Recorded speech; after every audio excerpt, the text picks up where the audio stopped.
Now we're just a couple of guys bitching about the industry. Yeah, we are. Yeah. Well, why don't we just turn on Fox News and complain about that too? Yeah, we should. I guess, yeah, in your own words, I mean, is that partly what happened with Titan? A bunch of chargebacks? Or like in your own words, like what happened? No, Titan. Your various whatever. We started doing, we were doing poor operations in a lot of states and never could get it fixed. And I'll take a lot of blame for that. Like I never visited our Colorado office. And I know I could make Colorado work. We just had incompetent people there. There was levels. It got to be so big that there was too many levels of people that should have been doing the good job that were doing a bad job. Everyone who thinks they're smarter than the whole world, this new Trump's big beautiful bill, fine. Go do whatever you want to the industry. Right. Once you set the rules and everyone like sees what the rules are, now everyone goes, okay, now how do we adjust to that? And we're going to sell through that. Sure. We're going to keep selling. So just put another obstacle in front of me, tell me what the rules are, and then I'll either sell through it, I'll sell around it, I'll just make it work. Thanks everybody for tuning in again to another episode of the Be Bright podcast. Today we have one of the brightest minds I think that's ever existed in solar. Probably the brightest mind. Brightest? Yeah, the brightest. David Williamson, thanks for coming on. Thanks for having me. Yeah. It's a lovely setup you have in here. Thank you. What is this, a 6x6 room? Something like that. Yep. Guys with guns in the background not letting me leave? It's fine. We roped you in here somehow. But no, appreciate having you on. You know, I think when I kind of originally had the idea, or we did of the podcast, it's one thing to talk about solar, and that's definitely a big part of it. But Titan, and you, David specifically, I think you've been a very integral part of the solar industry. Mm-hmm. In some ways, you revolutionized the entire industry, as it's morphed a lot, which we'll get into. But kind of the parts that I wanted to highlight or talk about is, everybody, I think, on the surface, knows Titan, and most anybody in the industry that's ever been in it knows you. And I think it's interesting to be like, hey, here's David, or who we think is David, but would also like to learn a little bit of your story before it all started, before Titan, before anything. Kind of who were you, what was that path, and then how did that kind of equate into what you were able to build? So I guess for you, growing up, where are you from? And I guess growing up, did you know what you wanted to be? Did you know it was going to be a business owner? How did that kind of come to fruition? Yeah, when I was 6 years old, I thought I want to own a solar business, just like every other 6-year-old. Sure. Not astronaut or policeman or fireman. Right. No, I grew up in Grand Rapids, Michigan, and I had no idea what I wanted to be all the way through high school. I know I wanted to, I know I wanted to entertain a little bit. I know I wanted to be funny, and all my teachers would say that. The grades wouldn't reflect that. I barely got through high school. Had to take night school classes during my senior year to graduate on time. When all my friends had half days, I went to school for 6 hours a day, and I had to take 2 night school classes to make up for screwing up when I was a freshman and sophomore. So high school was mostly just me screwing off. And then after that, I worked in a meat factory because my dad worked there. Worked third shift, making hot dogs and sausage. And that's a setup for a joke if you want, sausage jokes if you need it. There you go. After that, I happened to get into the restaurant business, just being a server. Sure. And I stayed in the restaurant business for a couple of years. And when I think I was 23 or 24, I was sick of the restaurant business, and I was sitting at my father-in-law's desk, and I looked at a business card, and I said, "Who's this guy?" He goes, "That's my next door neighbor." And it's like, "Bob Christophic, used car manager." And I go, "I think I could sell cars." And he goes, "You should call him." And I didn't call him. I just walked next door, and I said, "I could sell cars." And he goes, "Great, come in and sell cars." So I came in, and I went through 2 weeks of training selling cars, and then I started selling cars. And I did that for 3 years, and I thought, commission-only sales. This is dangerous, but also super fun. Sure. I liked having new people on the lot come up to me and having to break down the walls of objections and get through all their BS. They bring in a bunch of personal stuff, and you have to get over that to get them to want to buy from you. And I liked that industry for a while. And the car industry has its own, own shady characters. But there's a bunch of shady characters in that industry as well as ours. But right. I started selling water treatment systems after that. I did that for 6 years, selling in-home instead, which was new. And that was a different dynamic. You're on their turf. Right. But also, it's, in the car lot, they can just leave, and you're stuck there. When you're in someone's house, you can kind of stick around until they tell you to get out. Right. So, and if you stick around long enough, you can sometimes make a sale, which is kind of neat. And that dynamic was new, and I had to learn that. But I did water treatment sales for 6 years, and then it morphed into having my own little water treatment company for a moment. going into solar water heater sales, and then eventually into solar sales in around 2012. And I did sales in solar for a year and a half before I was, eventually at some point I was a sales manager at a company, and a guy I had met named Kyle, he and I were working at the same place. And we were carpooling, and on the drive home I said, we should start our own company. If we get a license holder and we get a little bit of startup money, we can just start our own company. And he said, well, I don't know a license holder and I don't have any money. And I said, well, I don't have any money because we're both piece of garbage salespeople. And I'm like, well, I know I can get some help from my father-in-law. And at the time, there was a dormant license in Arizona, and it was called PM&M Electric. A lot of people who looked us up saw PM&M Electric, not Titan Solar Power. And we used that license, did a DBA. Biggest contribution to Titan in the first 5 years was coming up with the word Titan. And I'm like, great. At lunch, he goes, we should call it Titan. And I said, that's a great idea. Titan Solar Power. And then we just started the company in March 1st of 2012 or 2013. And it was just two guys in a little warehouse trying to figure it out. And we gradually just worked all year. And I would go out and make sales. And then we would process the deal and then get it installed. We'd get a couple sales guys here and there wanting to come to work with us that knew us from before. Sure. And we'd handle their deal as best we could. But we learned on the fly. We learned install. We learned design, processing. And I say we, because I'm being deferential to Kyle. I learned all that stuff. Yeah. Kyle didn't know any of that stuff to this day. He couldn't tell you what a D rate looks like. And I'm not just bashing Kyle because I don't like him. I don't like him. But you can cut that out or leave that in for him. Okay. So he won't see it. He's probably off, just basking in all the money that I made for him after he bankrupted the company. But that's fast forwarding. Sure. Little Tarantino right there. But we grew the company. You've heard the story. We grew the company from there. Eventually, we had the opportunity to work with a sales organization. We cultivated the sales organization. That was Sun Solar Solutions. Did all of their install and support. They built up to a point where they said, you know what, we just want to handle the process and we want to make all the money you make. And then they started doing their own installs and realizing, wow, there's not a lot of money on the install side. So joke's on them. But and then other companies came up, and we just cultivated more and more companies that eventually wanted to spin off and do their own thing. And they all did. And that was what, that was our growth, just treating everyone like a partner. And if they wanted to leave, we had to go ahead and leave. And sometimes they would come back, and sometimes they would go off and fail. But that was the notion. That was what we were doing. But it wasn't a vision of we're going to get started and become the biggest company. It was just, let's just try to make a living. Sure. So a bunch of things happened around 2000, end of 14, beginning of 15. Solar City pulled out of door knocking, so a bunch of teams. Vivint did as well, right? Wasn't it Vivint, Solar City, Sunrun? And at the same time, there was the shutdown of NV Energy's net metering. So everything converged for an influx of salespeople coming to Arizona needing a decent installer. And that was right around the time when we were starting to grow. And somebody in the Spanish-speaking sales community said, I think the guy from Titan speaks Spanish, David. So someone walked into the office. Spanish? Oh, yeah, of course. But someone walked in the front door like, I'm looking for David. It was Elena Quintero. And I'm like, I'm David. How can I help you? She's like, you speak Spanish? And I'm like, yeah. And then she goes, oh, yo sé todo de vender español, solar en español. I'm like, claro, enséñame. And then we took her to my office, and I'm like, teach me how you sell solar. She didn't know anything. Right. So she got real embarrassed, and then that network of people just blew up, and they go, everyone, let's go to Titan. Right. No more Sunny Energy where we get screwed over on our red line.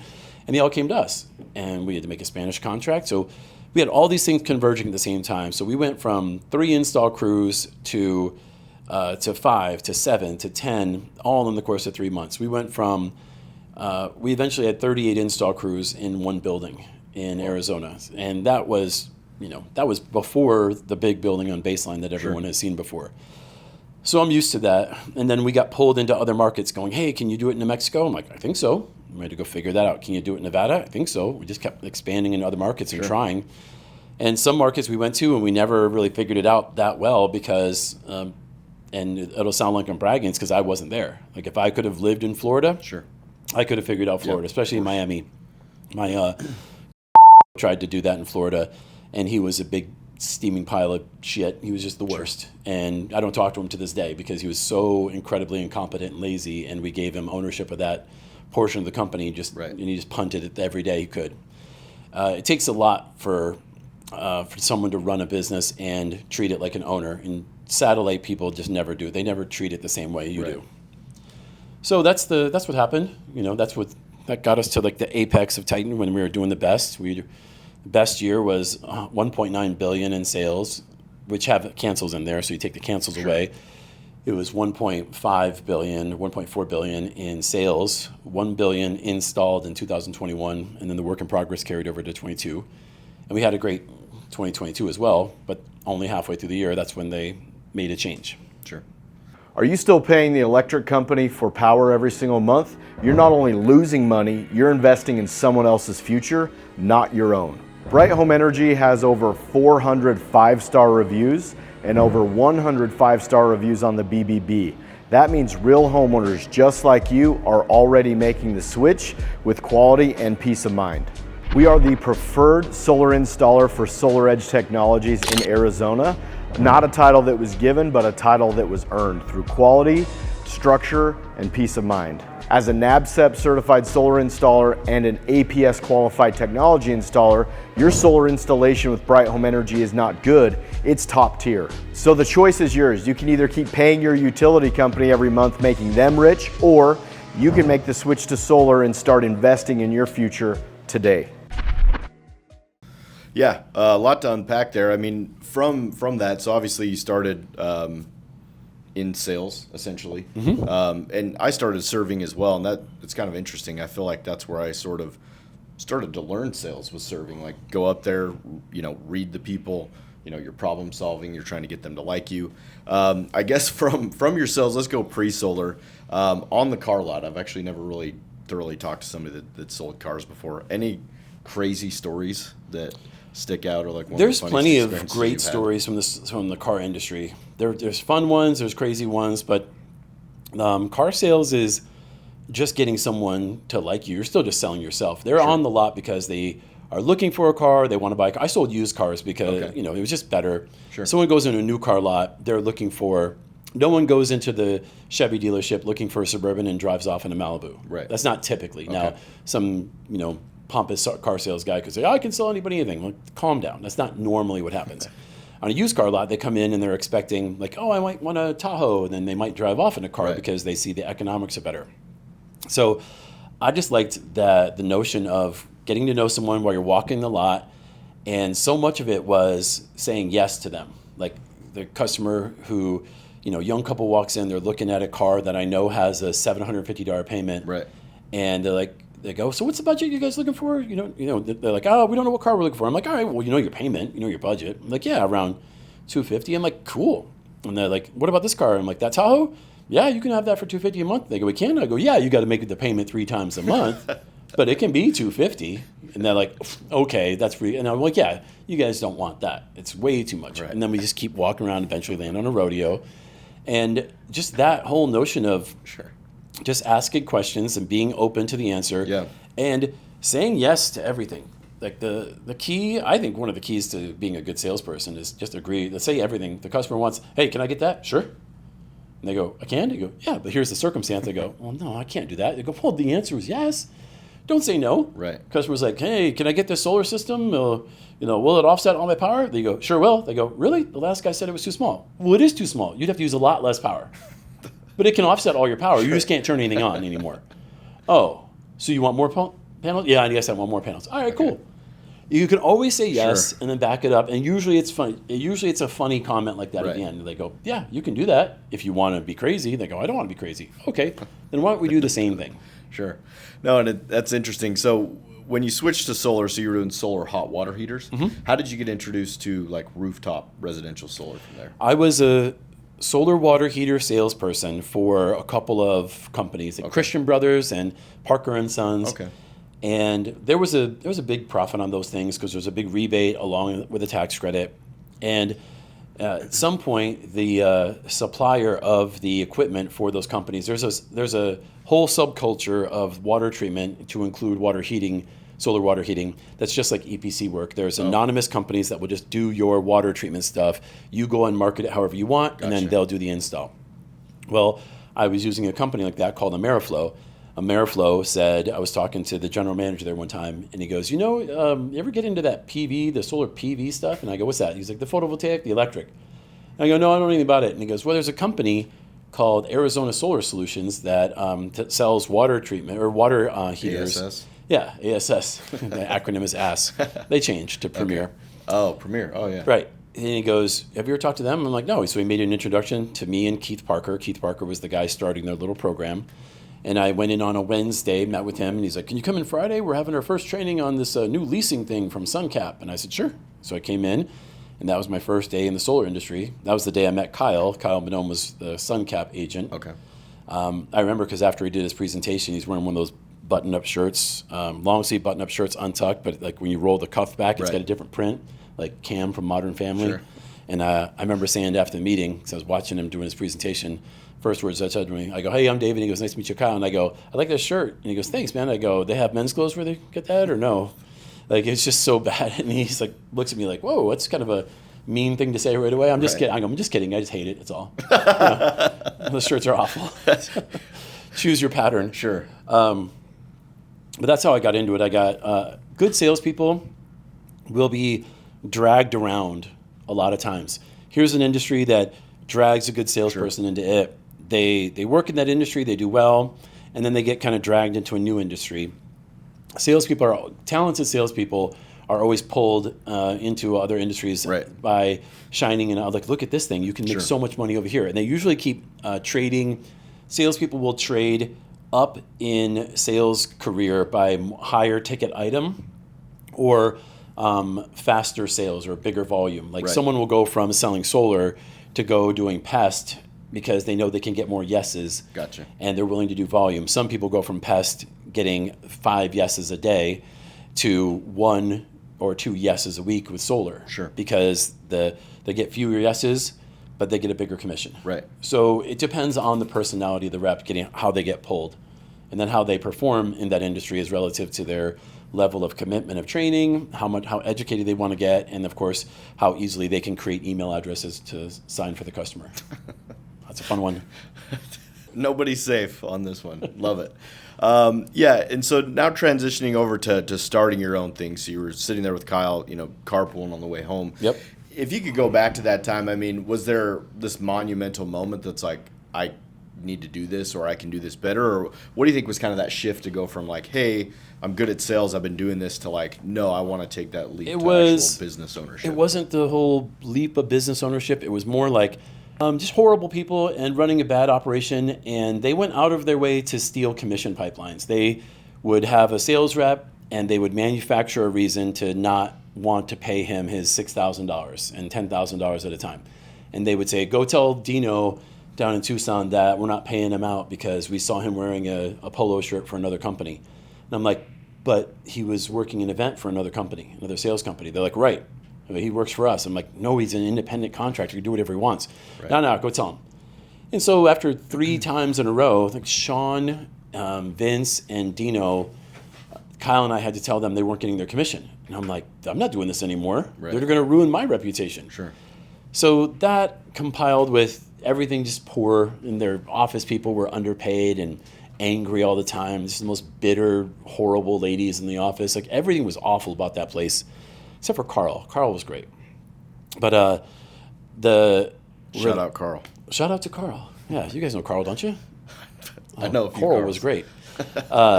He was the only shining light there. He was the designer, and we're driving back, and I'm like, man, we know what not to do. Sure. Let's treat everyone the opposite the way these guys treat people, like all the way down, and we should be successful. And so we bought some clean energy expert leads after our first week, and I went out and sold some of them. The very first lead that came in, I went out and sold that guy and 2 of his referrals at the same set. Wow. So we made 3 customers right away. Dang. Don Shams, Dwan Wynn, and Fred Millett. So those 3 customers, Your beautiful mind. Well, it's my first 3 sales on my own. Yeah. And we went out and installed them, and we had to go up on the roof and do it ourselves because I sold them really cheap because I was weak and I just wanted to get a deal. Yeah, of course. I sold it at $275 a watt for cash. Enphase and Canadian Solar, back when you couldn't sell that low. Right. So that's why we couldn't afford to pay an install crew. That's why we had to go do the roof ourselves. Right. Well, yeah, because, as we've kind of morphed, which we'll get into, I mean, there are a few things about you and Titan that really stood out to me. And for me, number one was my number one memory is what you just talked about. Like you said, let's treat people different. I don't know what it was, but like any meeting we took with you, and we were like small fish, like in some ways your competition, but you still met with us. You literally never looked at your phone one time.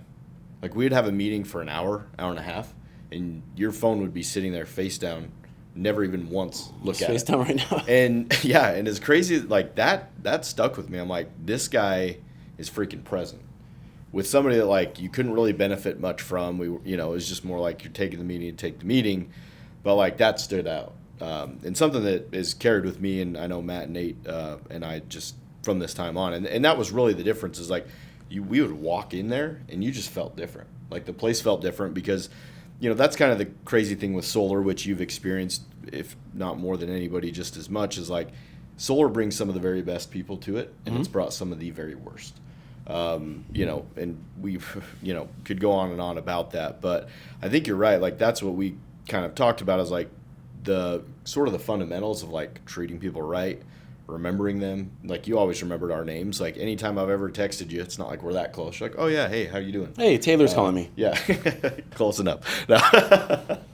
But those are things that I think stick with people that, there's that sort of foundation that like doing the right thing, treating people the right way never goes out of style. Right. And I think that's kind of the unfortunate thing with the industry is just the money that's involved, like the shit you were saying of like, oh yeah, tell him we can't pay him that. You're like, well, why? Well, this, that, or the other. Yeah, manufacturing a reason to keep someone's money. That's a thing that's not just that old company we worked for. That's a thing that exists today. Yeah. I mean, I don't need to bash any solar companies that have horrifically misspelled names. I don't need to do that. But they have a strategy of letting pipelines build up, manufacturing a reason to cut them off, turn off their logins, turn off everything, especially the leaders. Then immediately market to the people under them saying, hey, come to us without this leader anymore. We'll put you on their level and then we'll pay you, or we're going to keep everyone's pay. Yeah. And they have these horrific contracts that are spelled correctly. It's so funny that they always misspell their first name and they abbreviate into weird 4-letter things, but the contract spelled out really well in Salt Lake City. So it doesn't matter what company it is. It could be any company. Sure. But it's one specific one that we know about. Yeah. And that's a strategy. They do it with intent, full intent. We are going to allow this to build up. We're going to steal their pipeline. They can't fight us because of this horrible contract signed in this horrible state, and we're going to get away with it. And they don't have any money to litigate against us, even if they want to fight. Sure. And then they get in litigation with people for years and years and years at a time, and they just screw people over. They do it with subcontractors too. Right. I mean, you can go to a handful of subcontractors that have installed for this misspelled company, and they'll go, yeah, never got paid. We did the work, never got paid. And if you went to the misspelled company, they'd say, well, they didn't do the work all the way. They didn't do this, they didn't do that. You're like, you guys don't even know what you're talking about. Right. So that's the industry, and that's the culture of those type of people, unfortunately. Yeah. So I have a question for you, a little off the cuff. I feel like there's always been this debate of who, it almost becomes this game of who is worse in solar, the reps and the sales orgs or the installers. If you had to just gut feeling, like, who do you feel like has done more harm to the industry? How about we lead with the finance company? The finance companies, everyone who controls the money, has done the most damage to the industry. Not by going out of business. They didn't set out to go out of business. But you write up a home improvement contract in a state that you're live in. You guys do business in Arizona, right? So you write up a home improvement contract, you author it from scratch, or you steal it from me like most people did. Then, well, it's true. I mean, there's people with literal contracts that say their name on it and have my address on it, which is fine. But you find a contract you think is good. You send it in to a finance company. And, doesn't matter which one it is, but let's say it's Schmudleap. We'll make it, right? No, they're great. Schmalone Pal? Yeah, Schmalone Pal. And they go, approved. Good, you're onboarded. You go, great. You start doing business. You never took that to the state. You didn't go to the state and say, hey, Mr. Person who runs the state contracting, is this a valid contract? Because they could go, oh, no, you're missing this new provision that came out last month that no one told you about because there's no newsletter. If you sign a customer to that contract, next year, if the customer has an issue, we could void that contract if they get a smart enough lawyer that knows the law, and you can just get out of the contract. Well, customer finds a savvy lawyer. A year and a half later, they decide, I want to get out of this contract. I'm pissed off at whatever reason. Right. And it could be, I'm pissed off at the sales rep or the savings and blah, blah, blah. Forget about the reason. I've decided I want out of the contract. They go to GoodLeap. They say, I want out of this contract. It's not a real contract. They forgot this provision. GoodLeap says, you're right. They go back to the contractor and say, hey, you know that contract you wrote up that we said was good? Turns out it's not. And the customer found out about it. So we're going to pull the money back from you out of the future proceeds you guys get. And there's not much you can do about it. And you go, what do you mean by not much? They go, nothing. You're just going to take it because we're in control of you, because we can bankrupt your company with the money. We'll just turn off the faucet of money and we'll screw you over. And the contractor just has to take it. So why is the loan company not taking responsibility for that contractor's contract? They have enough resources. They have enough money. They make way more money than everybody else in the industry. Sure. And they lift very few fingers. They don't physically do work. Why don't you guys have someone review the contract and say, this would never pass the New Mexico revised statutes. You must have this provision in there.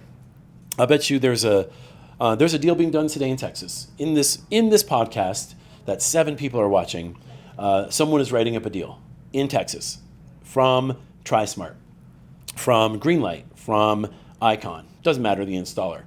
Those 3 contracts, I will bet you $100 per contract would not stand up to litigation. I bet you they don't have the revision that was done in November of 2023 that states you have to, in 6 specific categories, you have to state your breakdown of costs. I bet you that's not there. Yeah. And I know Icon's isn't there because I saw Icon's contract. And I almost said something at SolarCon when I was on stage talking with Solar Legal. I saw Jake Bastian in the audience because oh, by the way, you're the contractor I'm talking about. But I didn't say that. He already had his head shaved and it was always sad. It was already sad. I'm like, put a hat on, poor guy. I mean, when you see these young guys that are bald, you're like, what do you do? And a guy with like you, full head of hair. Yeah, you're sitting there talking to him. You're like, you wish you were me, huh? But those contracts are definitely, those are 100% false. They were absolutely under this much speculation. They would get torn apart. Someone would get free solar on the roof. Loan gets canceled. Contractor gets crippled. Sales rep got paid. Installers got paid. Manufacturers got paid. Distro got paid. And the contractor, who makes sometimes the least amount of money, is going, now what do I do? Go out and get more sales. Go out and recruit a more aggressive sales company. Now I can have the layers of aggressive sales tactics along with the prospect of my contract being picked apart because of any one change. Sure. So yeah, let's start with finance company. And then finance company goes, oh, you know what we'll do? We'll get everyone on recheck. We'll do a background check on everyone, and we'll have a fancy little number. The fuck does that do for me as the contractor? So what? You got a guy with a recheck. You know how many workarounds for a recheck? They joke about it. The industry jokes about it. Recheck isn't doing anything. Why is the finance company not policing the contract as an assist to us? The word partner gets thrown around in the industry way too much. Oh, we partnered with GoodLeap. What do you mean partnered with GoodLeap? What do you mean partnered with Mosaic? Right. You're using their money and they're using you to distribute their money. Right. You guys are leeches on each other. There's nothing symbiotic about this at all. It's predatory, to say the least. And I've always thought it was weird, too, dealer fees. Dealer that fees you can't talk about, they don't exist. Dealer fees, there's a problem with dealer fees in that we've been told from the beginning as kind of guerrilla salespeople, don't talk about dealer fees, go sell it this way. That's not true. We should have been taught to sell dealer fee, to disclose dealer fee, to talk about it in a way. There is a way of saying it that is factual and not out of bounds, and it's the company gets this money and the company pays X amount of dollars back to the finance company in the form of a dealer fee. There's a better way to phrase it, and I'm doing no justice by describing it now, but us hiding it is bad. There's also the notion of when you sell solar to someone, you tell them about solar, and they want to get it, and you go, you don't have 50 grand, I don't have 50 grand. And they go, great, I can get you this loan for $200 a month. And they go, right. Now you're selling them you're selling them a loan, right? Right. And you're a loan officer, so you have a certificate that says you're a loan officer because you went through classes. Incorrect. Incorrect. And whose name is on the contract right next to the homeowner's name? You co-signed it as a representative of the contractor, and you set up their loan, and they never talked to a loan officer. You ever bought a car before on payments? Yeah. Of course. I did too, a long time ago. Yeah. Before I had a bunch of money. Now I just make one payment. So, I used to go in and you talk to the car salesman, and he'd tell you what he thinks the rate would be, tell you what the payment he thinks would be, and then you'd walk you over to some other office where you sat for an hour, and some other guy came in and grabbed you, brought you in his office, and he tried to sell you on a different rate or a better rate and a warranty. That guy's a loan officer. He's trained in selling the loan. Right. We're selling loans in the industry, and we're not loan officers. Don't you find that weird? Does your realtor take care of your mortgage? No.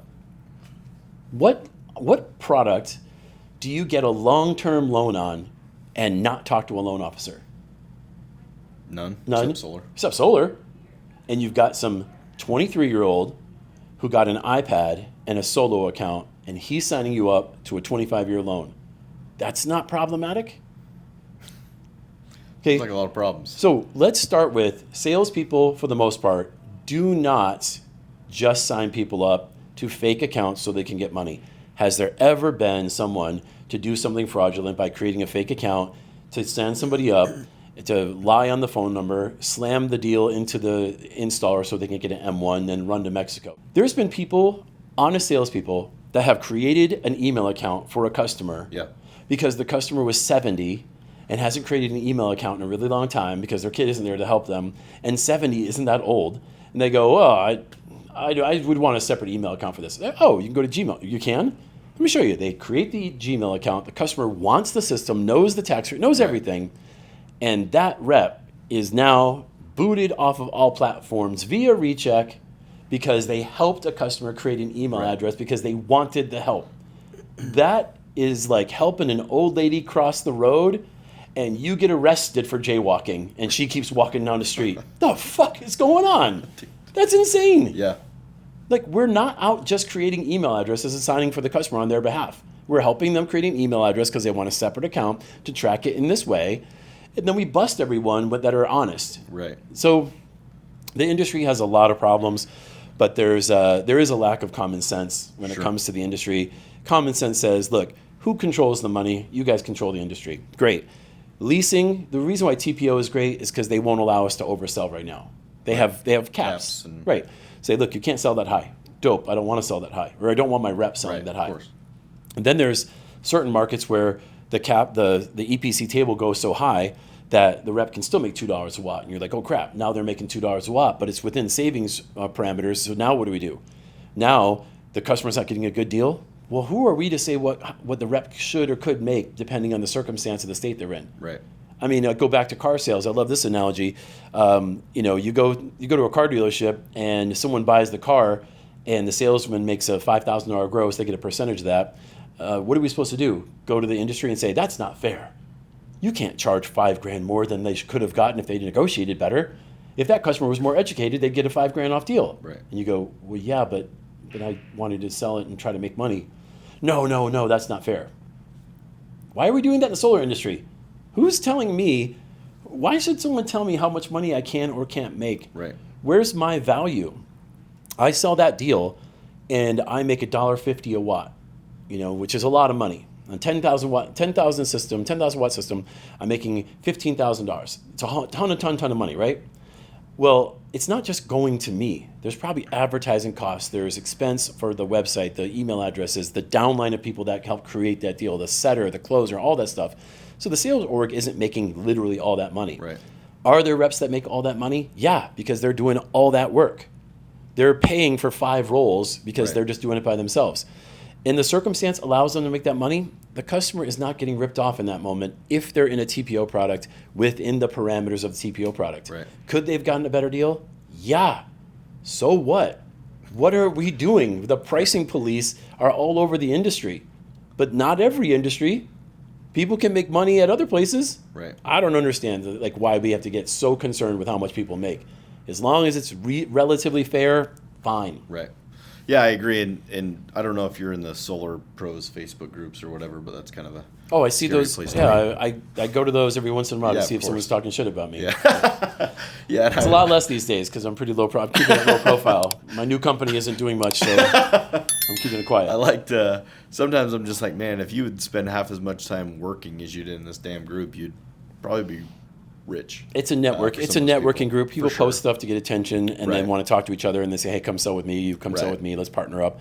I'm fine with networking groups. It's a networking group that centers on bitching about the industry. Yeah. No, I agree. So obviously solar's changed a little bit since you've gotten into it. I kind of want to go back. So you guys started, you said 1 crew, 3 crews, and then up from there up to 10 within like 3 months. For you, was there kind of a moment in, because you start, any startup like we started, you started, it's like you're out there in the wild unknown, and especially with solar. Like one thing I would even say too that kind of stuck with me and us is when we would talk with you guys, even at your peak, you're just kind of like, yeah, I mean, there's still stuff we're learning. Like we're figuring it out as we go. And it was kind of comforting to hear because we're just like, oh, that's kind of the secret most people aren't ever going to say out loud. You look at David, the owner of Titan, like just this mammoth company, and you're like, we think he's got the answer for everything. But this industry is something that like you're always learning. There's always something new. You're trying to figure it out. I guess at what point did you like see that like, hey, this thing is like going to the moon? Was there a specific point, a specific partnership, or was it just like organic growth? It was completely organic, and I told people all the way up until the very end of Titan, before I was forcibly removed from Titan. I would tell people all the time, they'd say, oh, what's going to be like in 2 years? And I go, I don't know, we could be out of business tomorrow. I would always say, we could be out of business tomorrow because I'm not in control of anything. No one's in control of anything. Like God's in control of everything. Right. So what's the point? Why? And then people would, solar people in the industry, would like, okay, what's your forecast for Q4? How many inverters are you going to sell? I'm like, I don't know, 0. Well, we need a forecast so we know how much to order for you. So what? I don't care. We could be out of business tomorrow. So there's no one moment where I said we made it. There was times where I remember being at a solar event. It was SPI in Anaheim years ago, and I thought we were just some humble installer still. We had, 2 or 3 or 4 or 5 states. We're a big company, and Nick Alex from Solar Edge is drunk in a bar, pointing his finger in my chest, drunk as hell, going, "You need to be more active in the industry and advocating for us and working with SIA and all this stuff and be a voice." And I'm like, no, I'm not going to change anybody's mind. I'm not going to campaign. I don't Right. want to lobby. Like I'm a simple salesperson. Everyone who thinks they're smarter than the whole world, this new Trump's big beautiful bill, fine. Go do whatever you want to the industry. Right. Once you set the rules and everyone like sees what the rules are, now everyone goes, okay, now how do we adjust to that? And we're going to sell through that. Sure. We're going to keep selling. So just put another obstacle in front of me, tell me what the rules are, and then I'll either sell through it, I'll sell around it, I'll just make it work. Yeah. But I'm not going to sit here and go, my voice is going to be big. The first time someone told me that I have a voice, I was like, thanks for that. I'm not going to use it. I don't care. Like, people are. I don't want to waste Right. my voice on people up from me begging them to change policy because I don't know if the policy is actually good. I mean, we talk about solar, and I love the industry, and I love solar, and I love how it's sold and installed, and I love all the stuff about it. And for a lot of utility companies, it's a big crock of shit. Right. We're sending power back to the grid between 10 a.m. and 4 p.m. when the grid says, "Hey, I don't need any power. But by the way, I'm good." I'm good. Yeah, and then we go, no, I'm sending you all this excess power. And they go, you don't understand. We have plenty of power. We have an abundance because no one's really using it right now. It's all about demand. Right. So, and then we go, yeah, we know what you're saying. You're just being cheap. I want full credit for all the power I send back to you from 11 to 4. And when my solar system goes to sleep at night around 5 and 6, I'm going to start using a ton of power, and I want a bunch of power back from you. Right. Oh, by the way, everyone who doesn't have solar wants the same thing. And the power company goes, well, no, that's the worst time for us. Right. And they go, you guys are the awful for not giving me net metering at full rip. Our industry, Right. bitching about not net metering, it's the stupidest That is thing. wild. Right. Here's an abundance of stuff you don't need. And I'm going to beg for it when you need to give it to everybody. That makes no sense. Yeah. So the industry changing is good. Yeah. The changes to time of use, the changes to having batteries. If every customer had a battery on every install right now, and every battery was set to arbitrage or rate saver or self-consumption, and then we got to the end of the day, and it gets to be 2, 3, 4, and the sun starts to fade, we're starting to use power, and our batteries are supplying power to our homes or back to the grid when the grid needs it the most, we'd have a lot less stress on the grid. Right. So that's what the future is. The future is multiple batteries per. I have 2 batteries in my house. They recharge and discharge every day. Right. My batteries are set for daily use, just like my Cialis account. Boom. I always have a Cialis reference in there. That's like an older reference. No one does Cialis anymore. Probably not. No one talks about Viagra. Everything's Roe or Hims, right? You're on one of those. You're probably all hopped up on TRT right now, as tight as that shirt is. Nobody is safe, including me. Wouldn't have it any other way.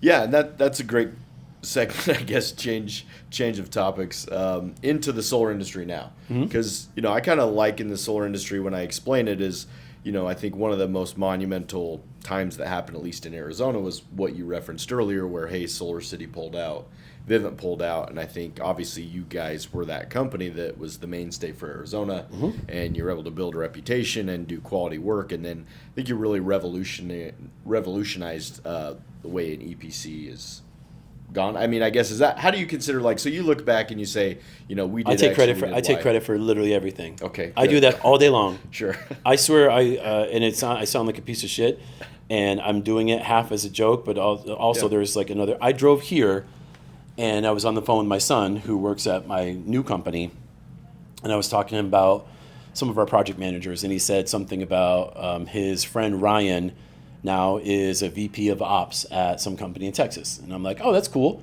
And he goes, yeah, he went from being a site surveyor to doing utility at us. And then when he left Titan and went to Texas, now he got the job there. And my son in this moment is on the phone to kind of taking credit for his friend because they went to high school together. And my son got him a job at Titan. And I'm thinking, I got you the job at Titan, Nico.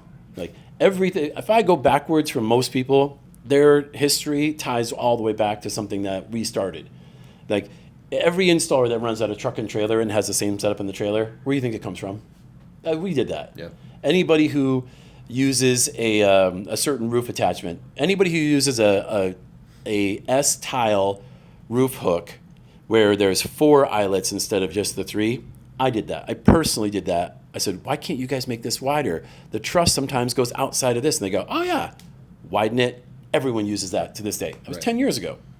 So there's all kinds of tiebacks to, things that we did first, or someone's doing a version of it. A sales company that exists today that spun off into an installer, or an installer that spun off from being a sales company. How did they get their money? Well, they offered their salespeople a really high red line. The managers kept a shit ton of money, and they started their own install company with the money they saved up. Right. Yeah, a bunch of those exist. Right. I mean, Independent is a company out here. Everyone talks about Independent's doing well in Phoenix, and the Havasu Solar. Havasu Solar doesn't exist without me. Randy French would tell you, oh yeah, we couldn't get access to SunPower. We couldn't get access to Sonova. David gave us access to those things in Havasu. They started Independent because of the money they were making from Havasu. Everyone ties back to something we did first. Right. So, yeah, I take credit for everything. It's probably I don't get a bunch of money off of it. Sure. I just get to talk shit. Yeah. That's all I really want.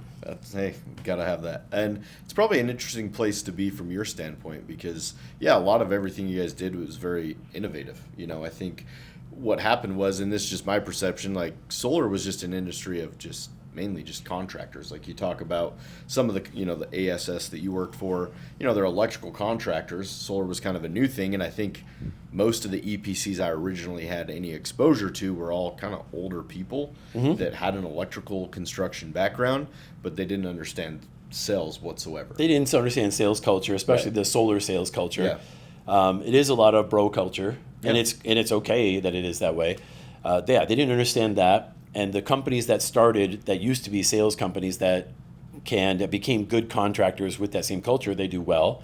But there's very few people that can marry those two together. Usually, they do one or the other better or worse. And the stuff the stuff I'm working on now, all the same stuff that existed in the industry 10 years ago exists today. They're still just rack and rail, inverter and panel. The way we market it isn't too dissimilar. A lot of people think you got to do bill swapper savings month one instead of selling, the value of solar.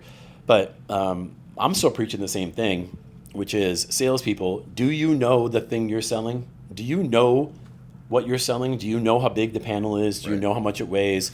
Do you know what the wattage is? Do you know what the degradation means? Do you know what a D-rate is, why we D-rate panels, why we do a line-side tap, when you can do a line-side tap, why it's beneficial for a customer to have a sub-panel? Do you know what a Hawaiian tie? All these things. People don't know. No. And people have been in the industry for years and still don't know. That's the stuff that the industry is still lacking to this day. Yeah.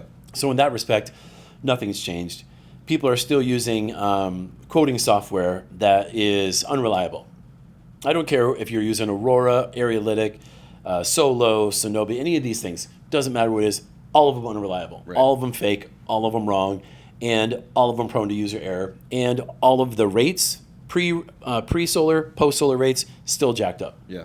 Nobody has got that figured. No one ever figured that out. Sure. How far are we going to go before someone writes a program that says, if you're selling an SRP in Arizona and someone's pre-bill is this, and you get them solar with the battery here for this much money, this is the payment, and this is their expected bill afterwards.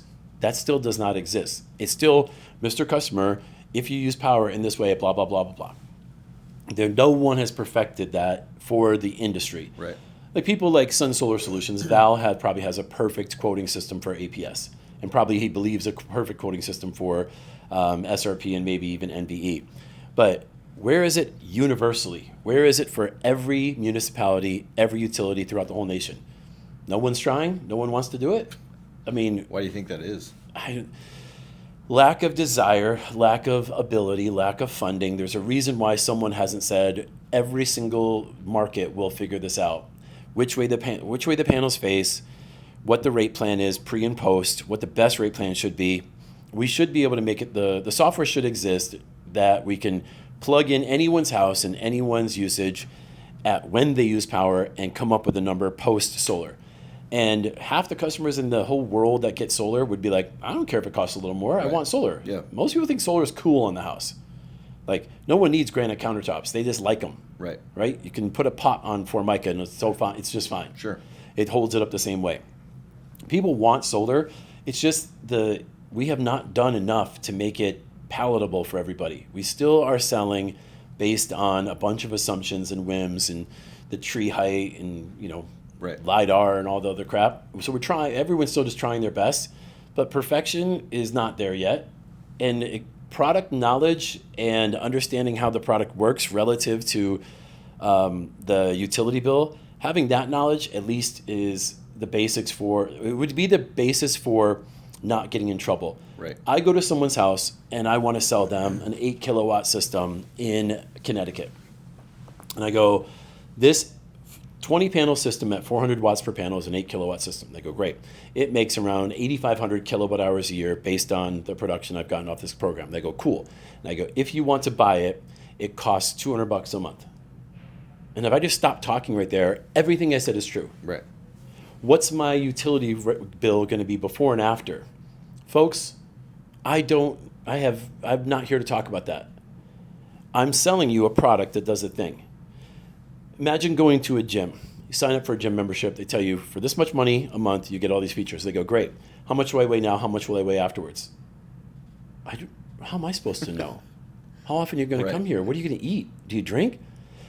We put all these things where we have to predict how they're going to have their power bill be afterwards, not knowing what they're going to do to change their power. Right. So we say, based on exactly how you use power now, I would assume this. But I'm only looking at your bill of how many kilowatt hours you used throughout the year, not how many kilowatt hours you used per hour, per day, every single day. If I had all of those metrics and you could live a duplicate life from last year, then your expectation is this. That is a scenario you cannot predict. Right. So I would tell any sales rep, you want to be really, really safe, you tell a customer, here's the machine. It makes this much power. The value of that power based on how I'm selling it to you is this much per kilowatt hour over this much time. Do you want to buy that thing? And they go, so the cost of power over 25 years is 15 cents per kilowatt hour. Right. The machine will make 15 cents per kilowatt hour for 25 years as long as it's working the whole time. They go, right. I go, how much do you pay now, Mr. Customer? They go, I pay 22 cents. I go, right. Is that more or less? They go, it's more. Great. Do you want solar? They go, I do. Great. Right. Sign here. Yeah. That's the easiest way to sell it. You don't get in trouble by saying you're going to save $20 a month. Your prefer or your bill before is this, your bill after is this, plus the payment.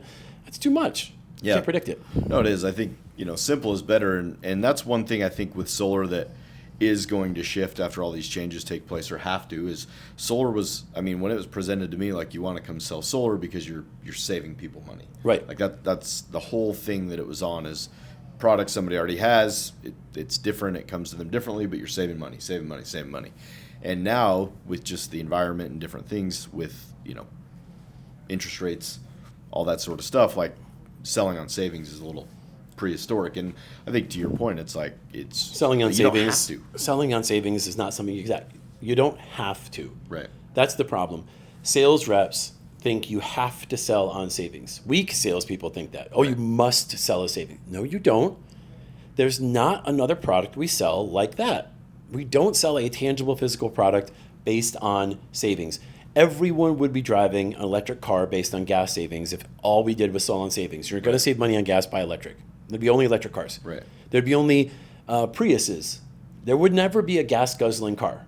If we only sold this, you can't drive that car. It uses too much gas. You have to buy something because it's cheaper on gas. Oh, okay, I'll buy that. No, they want it because they like it, because it's fashion forward, because it's cool. There's a bunch of reasons people buy a product. Cannot just be on savings alone. Yeah. We can sell it based on the features of the product, and it's environmentally friendly, and there will be savings in the future. So yeah, I agree. The selling on savings alone is dumb. My new company, I work at, I'm part owner of Empower Energy. Cool. And we're based in the Northeast, but we're now in 19 different states. I do sales training still, and the sales training is the exact same I've been doing for the last 7 years. Like, nothing's has changed on the sales training. Sure. Do you know the product? Do you know how it works? Do you know what it does? People are still calling it a converter. People still say that. Right. People still think DC comes into the house. Right. People still believe that. People still think that Enphase is better than Solar Edge for some dumb reason. People think that the Enphase battery is better. They don't realize that it converts power 3 times, and there's 3 losses every conversion. People still have so many misconceptions about it. So when I do a sales training, when I'm talking to one of our sales groups, it's always the same thing. I'm like, did you guys know that? They're like, nope. I talked to a guy named Frank yesterday who's not selling for me yet. He's selling a deal for a friggin' Capital in Vegas. And he texts me about something, and I just FaceTime him. I'm like, what are you doing? I'm about to jump on a Zoom call. And he's like, I got this person from another rep from SolUp, the local company that screwed up everybody's W-2 standings in Vegas.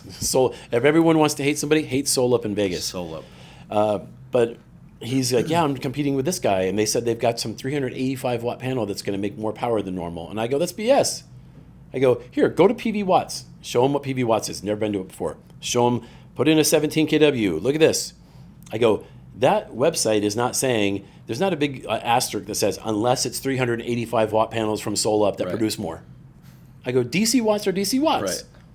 385 DC watts produce a certain amount of AC watts. What are you talking about? And so he takes that info. I jump on my Zoom call. 2 hours later, he sends me this sweet text going, oh my gosh, that 5-minute training really helped. This guy's doubting his friend of 25 years is going to give me another shot tonight to talk to him. I'm like, that's cool. Right. But basic knowledge, like I told him to go to PV Watts, the .gov. He's like, this is a government website. I'm like, yeah, it's a government website by NREL. Right. That's credible. Yeah, and that's part of, I think, the industry is just being unregulated, kind of the wild, wild west. It's like, it's all, in a lot of ways, becomes the telephone game. Well, my manager told me that this is how it works. Like, we ran into that a lot with SRP, that it's like, people selling SRP 100% offset, you're not going to have a bill, and you're like, wait, what? It's still happening today. Yeah. Oh, 100%. Right. And you think, that died 5 years ago. That died 6 years ago. Yeah, that died 7 years ago. Like, that notion. Yeah. The 100%. You can, and that's another thing. You can do a SRP custom. You can sell someone an SRP, and you can sell them 100% offset of their kilowatt hours if you want to. But you have to say, folks, I will sell you a system that makes 100% of your current kilowatt hour usage, if you want. And they go, I do want. Right. What do you think that means for your bill? It means I have a 0 bill. There we go. Glad I stopped you. that doesn't mean you're still going to have a pretty massive bill if you're on a demand-based rate plan. So no, I'll still sell you the thing you're asking for because you asked for it in that way, and I will sell it to you for the money, but you're going to sign something right here, and you're going to do one of those John Wick Part 2 and 3 seals, blood symbols that says you understand that you begged me for this, and I sold it to you for a fair price, and you do realize your bill has nothing to do with the power coming off the roof. Right. And they go, okay. You know what's funny after that bullshit? After they thumbprint their blood on it and they put the seal and they put it in the book and they send it in John Wick, they still get out of their contract because Goodleap still lets them out of their contract. Damn. Right. So it always is going to go back to, I mean, not to round it out, but it's always going to go back to finance. Right. Don't let them out of their contract. Right. Look, I signed everything.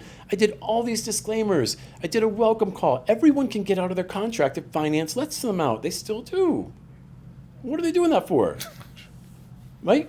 Just, I mean, yeah, it's just, in a way, it doesn't matter to them. I mean, What are you going to do? you know what I mean? Now we're just a couple of guys bitching about the industry. Yeah, we are. Yeah. Well, why don't we just turn on Fox News and complain about that too? Yeah, we should. I guess, yeah, in your own words, I mean, is that partly of what happened with Titan? A bunch of chargebacks? Or, like, in your own words, like, what happened? People No, hear Titan. various We started doing. We were doing poor operations in a lot of states and never could get it fixed. And I'll take a lot of blame for that. Like I never visited our Colorado office, and I know I could make Colorado work. We just had incompetent people there. There was levels. It got to be so big that there was too many levels of people that should have been doing the good job that were doing a bad job. There was erosion in Arizona because operationally, we were getting in our own way. We were slowing jobs down when we didn't have to slow them down. We were making adjustments to the market. We were over risk assessing everything. In this day, like a solar job has a lot of risk to it because it can get defunded for any one reason. Well, we had a bunch of jobs that were high risk jobs because we had salespeople selling. There wasn't the advent of video welcome calls. And like I said, even if with a video welcome call, I think anyone can get out of loan if they choose to. And the company, Goodleap, they defunded us a ton of money on the heels of that affair. So yeah, we had a bunch of stuff, cataclysmic stuff happening at the same time. But the biggest thing was I got a divorce, and once I got a divorce, instead of 50% ownership, I got a 25% ownership because my ex-wife got 25% control. Once it went to 25, her shares, along with Kyle and the influence of my former father-in-law, they got to have control of the board. And they said, you're not going to be CEO anymore. And I said, okay, that's not great. And then in that moment, they put me on a 3-month hiatus. And then when I tried to come back to say, okay, at least let me be a consultant for the company so I can still run it, at least not at the home visibly, but I can still run it. Salespeople didn't want to work for Titan anymore because they didn't trust the operations because I wasn't in charge. Some people just didn't want to be there because I wasn't the CEO. Right. And operations just got worse and worse and worse. They started treating salespeople way worse, fucking up like crazy. He was getting, he was letting, I think, his drinking get a hold of him. And I'm not judging. I used to go out to lunch and drink too. But the guys that were running the dealer network just were getting worse and worse and worse, giving worse and worse support, just treating them like garbage. Just a bunch of horrific decisions. And then they say, oh, on top of that, let's get a Suns sponsorship. Like the Suns sponsorship happened after I left. I didn't convince them. Oh, you didn't? Okay, no, we it wasn't clear me. it up. That was not David. They signed a 3-year contract, $1 million a year after I was gone. Almost like an insult. I'm like I wasn't even there for the whole Suns marketing launch, partnering with Titan. I'm like, oh my gosh. And then they moved from the perfectly fine building on Baseline, they moved to another building in Chandler to try to make it look even more corporate. They took a building we owned free and clear, and they went to a massive rental contract over here. And pissing off salespeople and destroying the dealer network essentially, and then going, well, Vivint's going to send us a bunch of deals. Well, Sunder's going to send us all their deals. Well, Batteries Plus is going to launch a nationwide program to do solar in store. And then none of those things happen. Right. So you've got an operational issue. You've got a reputation issue. You've got horrific spending by the guys that ran it, Eric and Kyle. all of that just compounding and compounding. The deal count just kept dwindling down, and I was sitting on the sidelines the whole time, just sending emails every day, sounding an alarm, going, "Guys, what are you doing? Guys, what are you doing?" By the time it got close to the end, they tried to get a buyer. The buyer pushed a purchase date out 3 times, and eventually said, "We want nothing to do with it." And the next day, they go, "Okay, well, bankrupt." So it's a sad, silly demise, but I didn't have my hands on the wheel for those last 18 months. And I believe if I would have had a chance, maybe I could have made it work. I wouldn't have closed markets. I might have shut down buildings, subcontracted, done a ton of things different. Sure. But man, they just everything they touched just turned to. If the company was doing really well with me there, and I had a bit of the Midas touch, they had whatever the opposite of that is, like the shit touch. Sure, that was kind of tough to watch from the. I mean, losing out on $1 billion evaluation as a company that could have been sold at any one point to Tesla or QCell or some other big companies back when it was at its peak and doing well. Yeah, that's a bummer because I didn't get that money. Yeah. Here I am. Why didn't you guys? Barely. No, I don't know, because it was still growing at the time. Yeah. They were, I don't know. They also the people that were running the finance, Kyle and my father-in-law, they weren't positioning the company ready for a sale. They still had. Every state was segmented out, risk mitigation and all that, but they didn't have a holding company that would roll up. They didn't do a good job accounting.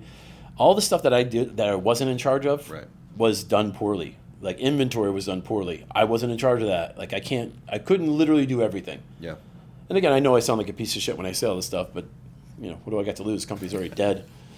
So the next company's doing really well. We're doing fine. And the CRM I'm building is super dope, and everything's going to be great on the next time around. Yeah. Well, and obviously, I mean, you learned a lot, I'm sure. Yeah. A lot of stories to tell. I would rather have $250 million in cash. I wouldn't be doing this silly podcast. or I'd be half drunk while I was doing it. Sure. Well, I guess what is next for you, David? The company's called Empower Energy. Cool. We it was up until last year, it was about 5 states in the Northeast, and this year, Asim Hafiz is the guy that has had the company for the 5 years. His wife Nicole is the COO, and he's the CEO. And I did consulting for him last year, and at some point during a conversation, it just made sense that I should join the company. So I'm on the cap table. I'm an owner, and my role is CSO for now, but we're probably going to change it to CEO. We're going to rebrand Empower to Bold Energy. That's the shirts we were wearing at SolarCon. Yeah, there's too many Empowers out there, so we're just going to go with Bold Energy, and we're going to be an EPC. Hopefully in every state that makes sense, and we're hopefully going to process deals as clean as we can, get them installed as quickly as we can, and make sure we handle the most important part, which is the salesperson's commission. We want to handle their commission throughout the process. Here's an adder. This is what it's for. This is why you need it.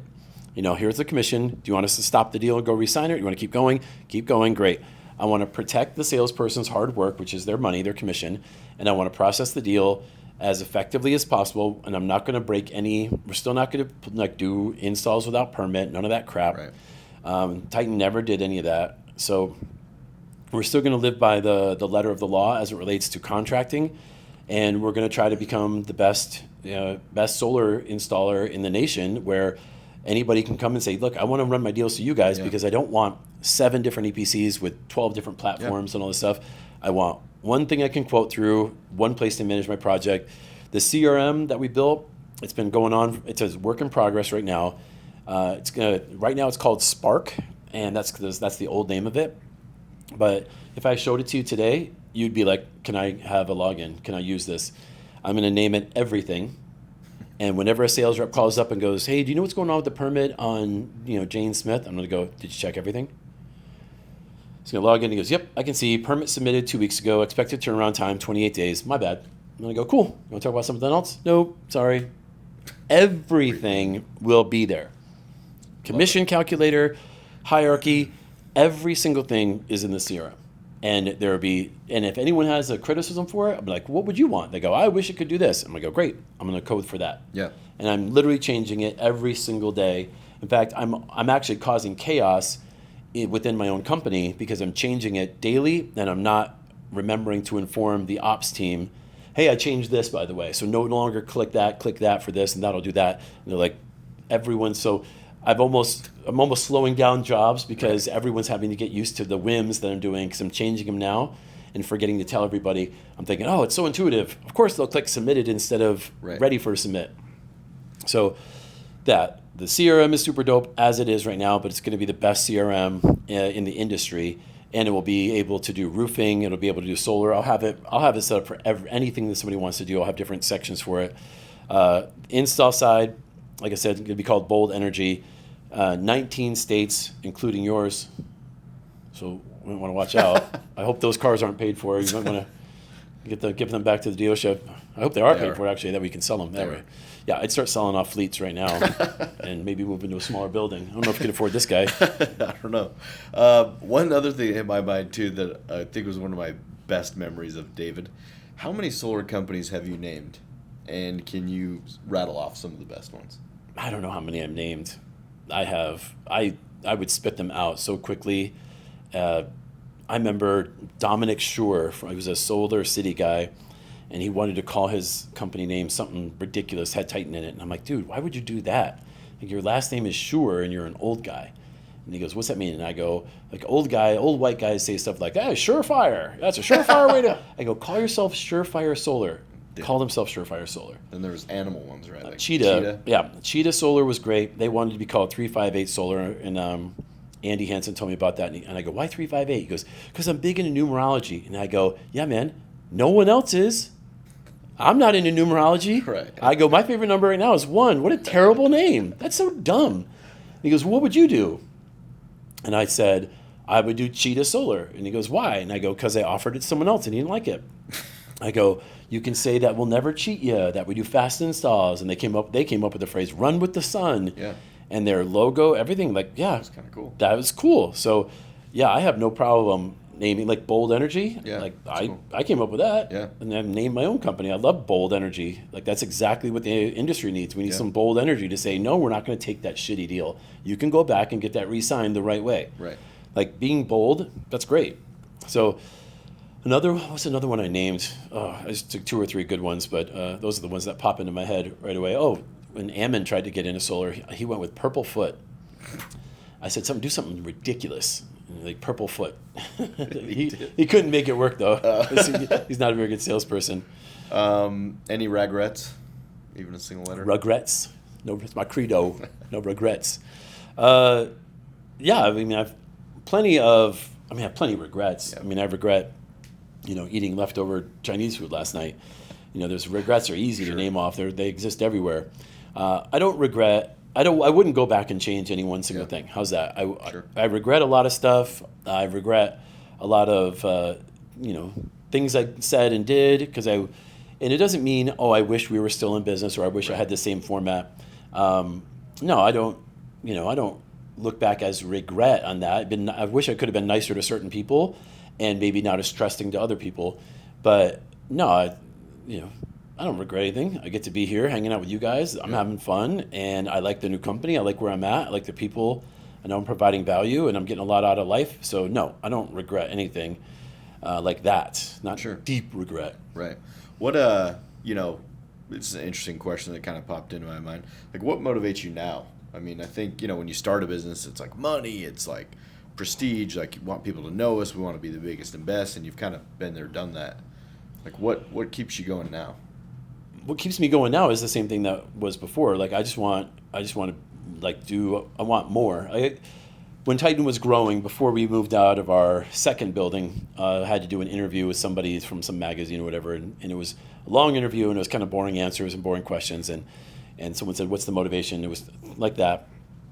And I was towards the end of it, and I paused, and I'm like, I'm going to give a thoughtful answer. And I go, like, what do you want? I go, more. And they go, what do you mean? I go, more. I just want more. I just want just more. Yeah. And they go, well, what if you have all of it? No, I just want more. Like, whatever. There's not enough.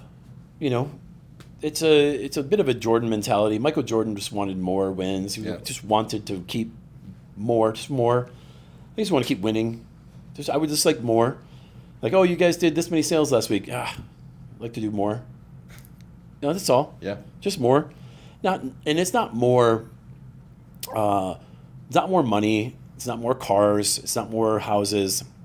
It's not material things like that. And it's not like I have a lot of cars, money, and houses. I mean, I have a modest amount of houses and money and cars. I'm saying more, not more stuff, just more achievement, more deals. Yeah. And so the easiest thing in sales is to sell more. When I was selling cars, everyone wanted to be number one sales guy. But if you're the number one sales guy per month, you just wanted to sell more. Yeah. You look back and say, I missed out on 4 sales. Well, I just wanted more, just more. I love that, the notion of just wanting more, but not being mad that you're not getting it, not having a malicious intent for it. Just I would want more. And right now, as it relates to like my pipeline, my CRM, I want more information in there. I want more intuitive interaction for it, like more of that. Like I want more. I want it to do more. I want it to do more. Right. So the more isn't necessarily about money and all that stuff. Just more. I want improvement. Like we were considering naming the company Kaizen Solar. Kaizen is a Japanese word that means like forever improving. So I just want that perpetual improvement like that. Yeah.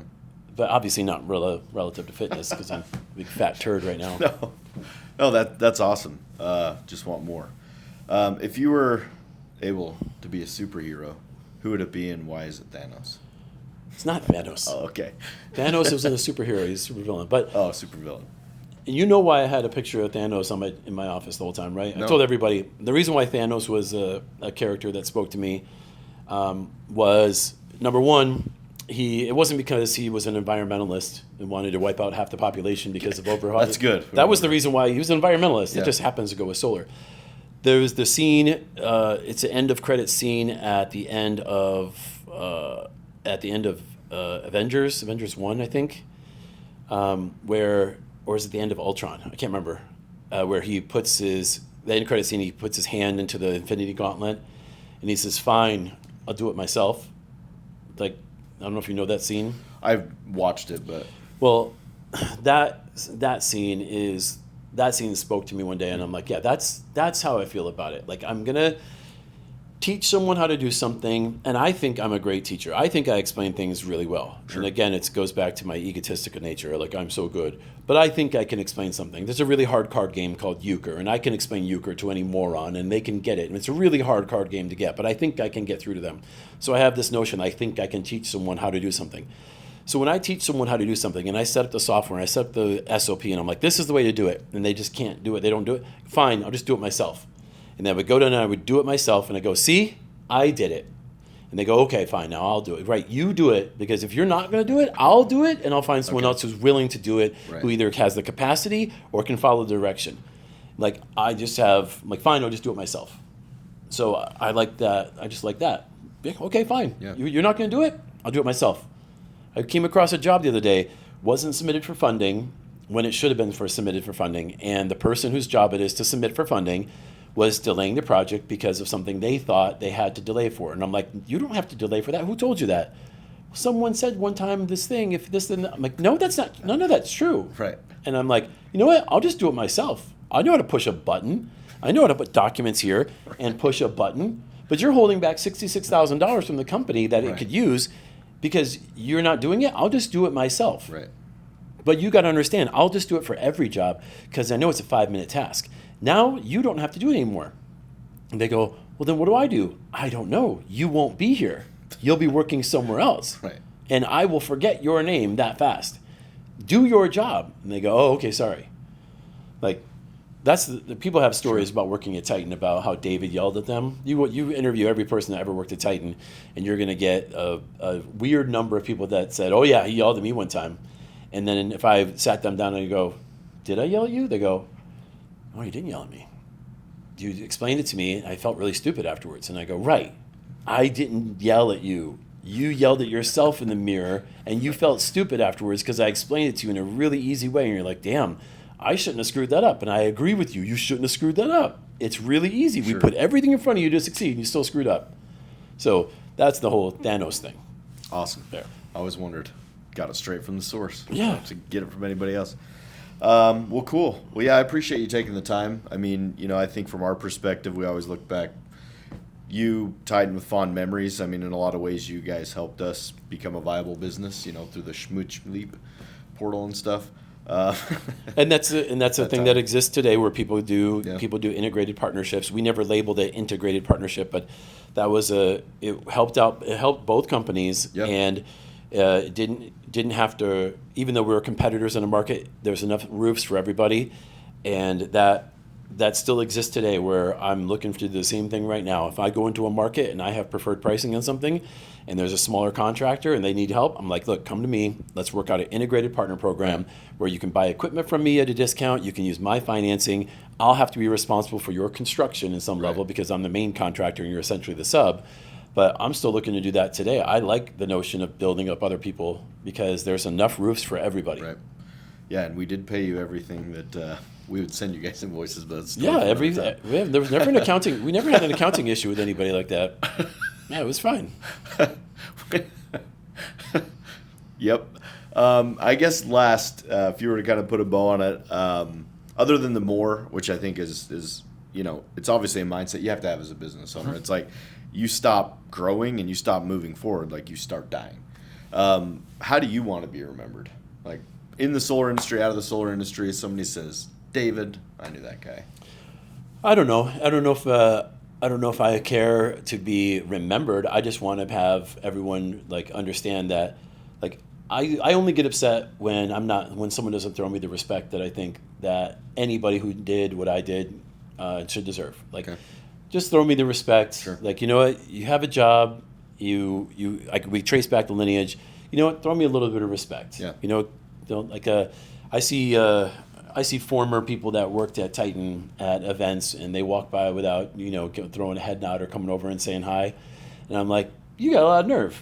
You weren't in the industry before. You were selling mortgages, and you were failing out of selling mortgages, and you started working at my company, and my company insurance was instrumental in your kid surviving cancer, and you got a lot of support, and you walk by and can't throw me the respect that I think I deserve respect, and you're still in the industry trading on my name, a webinar hosted by former blank blank blank of Titan. Throw me some respect and just give me the head nod. Even if you don't like me, I don't care if you like me or not. I think I can get this much respect. Sure. I don't want to throw the word deserve, because I don't think we deserve anything, but I think I earned a little bit of respect where, you know what, when you walk by, just say, what's up? We don't need to be friends. I don't need to be friends with some of the former people there, the people that I think are, scumbags or whatever. I don't want to be friends with them anyway. I think that people suckled on the Titan teat for a long time and made a lot of money and just use it as a cash cow to the very end. But I don't have to be friends with them. But you know what? You can throw me this much. Yeah. That's all. So I don't need to be remembered. I'm not dying soon unless you've heard something. Unless you heard something. No, you look great, by the way. Oh, thanks. I feel disgusting. Cool. Well, thanks, man, for coming on. I always appreciate your openness, and I will say, as kind of just our lasting impression is around you, it's always open and free and honest. Like it or don't like what David has to say. I think it's kind of that respect thing. As far as I'm concerned, you've always given us levels of respect. Always very open, very direct. Always good time, too. Never had a bad time around. Right, so good. Appreciate that. It's good the reputation to have. Yeah. Well, thanks, everybody, for tuning in, all 7 or 8 or whoever watches this. But say hi to your parents, maybe. Mom, Dad probably aren't going to watch this, but it's okay. We don't need them to. Make sure to like and subscribe. If they are looking for you on some social platforms, do you mind throwing your handles out? David the Solar Goat Williamson. I mean, I had to, because it used to be David Titan the Solar, but David the Solar Goat Williamson. Yeah. And then I have a training platform called DW Method. Right now I'm handing it out for free. And it's all the stuff I talked about. And then Empower Energy, turning into Bold Energy, is the company I'm at now. But if someone doesn't know who I am or how to get a hold of me, then welcome to the solar industry. I assume you just got started. Yeah, sure. Google me. All right. Well, guys and gals, thanks for tuning in. Appreciated the time. Look forward to putting out some more content and to see what David the Solar Goat and Bold Energy can do moving forward. Definitely be rooting for you guys. Thank you very much. Awesome. Thanks.